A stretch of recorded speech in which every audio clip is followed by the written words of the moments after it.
Hello everyone, আসসালামু আলাইকুম। কেমন আছেন সবাই? আশা করি সবাই ভালো আছেন। আলহামদুলিল্লাহ, আল্লাহর রহমতে আমি অনেক ভালো আছি। আবারও একটা নতুন ব্লগে আপনাদেরকে সবাইকে ওয়েলকাম জানিয়ে ব্লগটা স্টার্ট করতেছি। তো পুরো ভিডিওটা দেখার অনুরোধ রইল। তো দেখো, একদম মর্নিং চাটা আমি রেডি করতেছি আর চাটা বসিয়ে দিয়েছি আর এখানে ব্রেড গরম করতেছি। দেখো, আর ব্রেডটা এখানে দেখো খানা হয়ে গেছে, একটু চিড়া ছিল আর কি, আর আমি আপনাদেরকে দেখিয়ে দিচ্ছি। আর এদিকে চাটা পুরা হয়ে গেছে। এখন আমি চাটা নিয়ে এসেছি আর এখন চাটা খাবো।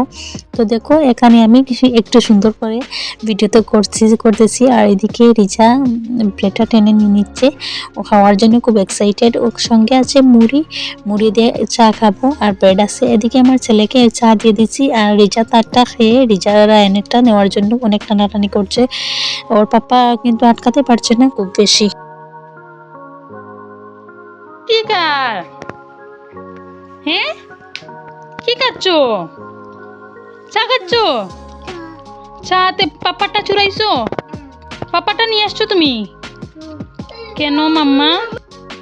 এদিকে একটু আমি বেগুন ফুল করব আর দেখো আমি কেটে রেডি করেছি দুপুরের খানি খাবো। তো এখানে আমি বেসন দিয়ে করবো আর কি, বাজি করবো। তো আমার হাজব্যান্ড ক্যামেরা নিয়ে আমার সামনে এসেছেন, তো আমি হ্যাঁ বলে দিয়ে দিচ্ছি। আর এখানে দেখো খুবই ভালোভাবে মিক্স করে এখন আমি এটা মানে বাজি করার জন্য বসিয়ে দিয়ে দেব।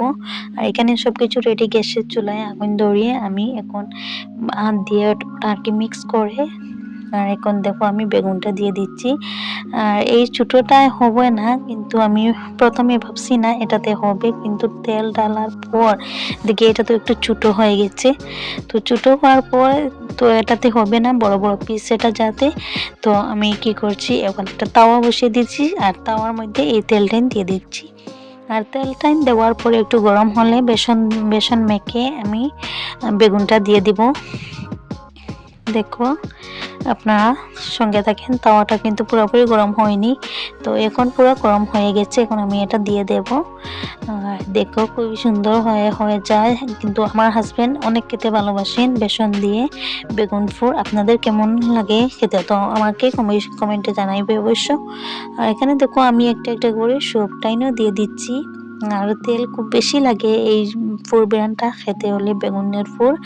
দেখো আমি দিয়ে এরকম চারিদিকে তেলটা লাড়িয়ে দিয়ে দিচ্ছি যাতে চারো সাইডে লাগে। আর এদিকে দেখো আমি এটা পাল্টানোর সময় আমার হাত থেকে ছুটে গিয়েছিল আর কিভাবে তেল ছিটাচ্ছে।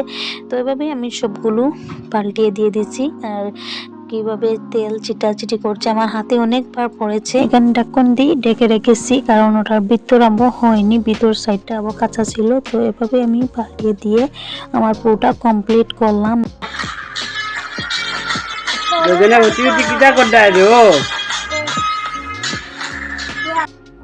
আর বাচ্চারা দুজন দেখো মোবাইল নিয়ে ব্যস্ত। আর এদিকে আমি এই আঠা দিয়ে আমি লাড়াতে পারছি না, তো এখন আমি চাকু দিয়ে পাল্টে দিয়ে, আর এখন দেখো আমার একটা কিন্তু পুরো ভেঙে চুরমার হয়ে গেছে। এভাবে আমি বাকি সবটাই বানাচ্ছিলাম। আর এদিকে হাজব্যান্ড কিছু হেল্প করছেন, তো উনি বানাচ্ছেন আর আমি কিছু দুষ্টামি করছি।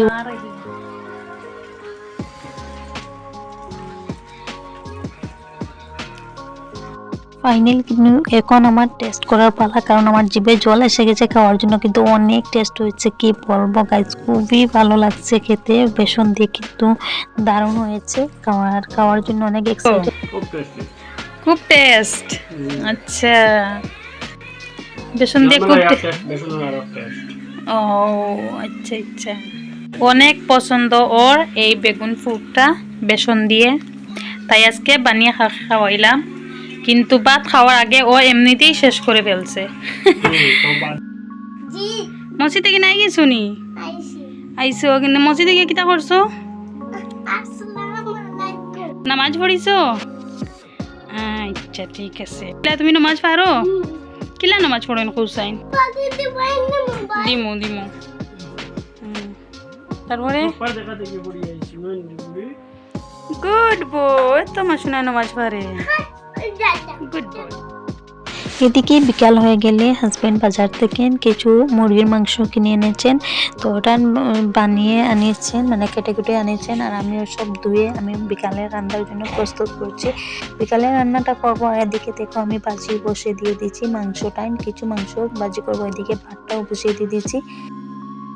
এখানে ফরাসের পিসি আমি বেছে রেখেছিলাম টমেটো দিয়ে, মাংস দিয়ে, মুরগির মাংস দিয়ে বানাবো। এখানে কড়াইটা গরম হয়ে গেলে আমি তেল দিয়ে দিচ্ছি দেখো। আর তেলটা গরম হয়ে গেলে আবার আমি পেঁয়াজ, রসুন, আদা যা যা কিছু লাগে আমি এটা পেঁয়াজ বাটা দিয়ে দিচ্ছি। আর এখানে দেখো গার্লিক আর মানে আদা রসুন পেস্ট করা আর কি বাজার থেকে কিনে আনা হয়েছিল, ওটাতে আমি সব কিছু মশলা দিয়ে দিলাম। আর এখন মাংসটা দিয়ে দেবো দেখো। এখন দেখো খুবই সুন্দর কালার আসছে, খুবই ভালো লাগছে। এখানে লেগ পিসও আছে, আমার ছেলের জন্য একটা লেগ পিস রাখা হয়েছে। তো এটা মাংসটা একটু সিদ্ধ হয়ে গেলে আমি বাকি প্রসেসটা করব। এদিকে ধনিয়ার পাতা দেখে দিচ্ছি, খুবই সুন্দর বড় বড় অনেক লম্বা। আমার মাংসটা পুরো হয়ে গেলে আমি ফরাসের বিচি আর টমেটো দেখো ঢেলে দিয়ে দিচ্ছি। আর এটা ঢেলে দিয়ে আমি পুরো জল দিয়ে দিচ্ছি, কারণ বিচি তো আর ভিজানোর সময় নাই। আর এইভাবে আমার বিকালে রান্নার প্রসেসটা শেষ করলাম। তো আজকে ভিডিওটা আপনাদের কাছে কেমন লাগলো অবশ্যই কমেন্টে জানাবেন। আর আজকের জন্য বিদায় নিচ্ছি, সবাই ভালো থাকবেন, সুস্থ থাকবেন, আল্লাহ হাফিজ।